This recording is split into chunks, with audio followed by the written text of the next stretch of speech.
Happy Thursday, everyone.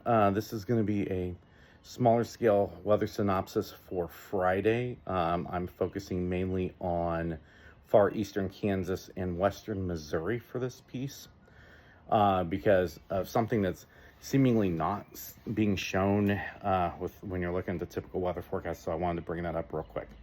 So let me lay out kind of Friday. There's going to be, the front is going to be through like the Manhattan area. So about 1 o'clock, that line is going to be just west of from an Atchison to Wichita line is about where the front / dry line is going to be. Temperatures just behind it, especially going up to, I'll say as far north as just north of Topeka, could approach 90. 85 is the magic temperature. That's going to cause erosion ahead of that dry line. So there's going to be, what I think, 3 potentially tornadic supercells. 2 of them will be solely on the Missouri side, one down kind of towards Harrisonville, and another one up kind of, it'll start near Kansas City Airport, head up towards Richmond in Missouri. Then the other one's going to be kind of in that Osawatomie, Paola area that's going to sneak into eastern Johnson County and up towards the KC Metro. And if it veers right, it could be a longer track tornado. It's kind of trending that's going to go curve that way and then kind of go northwest of Clinton. But so there's going to be 2 things that happen. So there's going to be some supercells, and there'll be other severe storms. So I want to focus on those because those 3, and there's going to be a graphic showing kind of where I've outlined where the pattern seems to be showing. That could be strong, very strong tornadoes. That's going to be a short window. I'm going to say right on the malls, it's saying 3 to 5-ish. That might be a little fast, but I'm starting to see that it might not be. So I'm going to say anywhere between 2 and 6 is going to be the KC Metro bullseye, and there's going to be a 1-2 punch.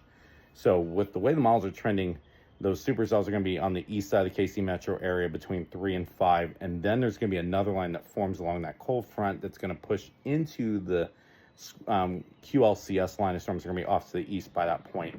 That's when the super high wind starts. So I'm thinking anywhere from St. Joe to Garnett on east has a chance of very high winds, and some of these storms, if it's approaching derecho level winds, but not for the duration that it would be for derecho. We're talking about over about maybe a 60-mile area into western Missouri, and we could have winds easily 100 miles an hour in some of those stronger storms as they gust out and head east, and then becomes a wind bag after that, non-tornadic.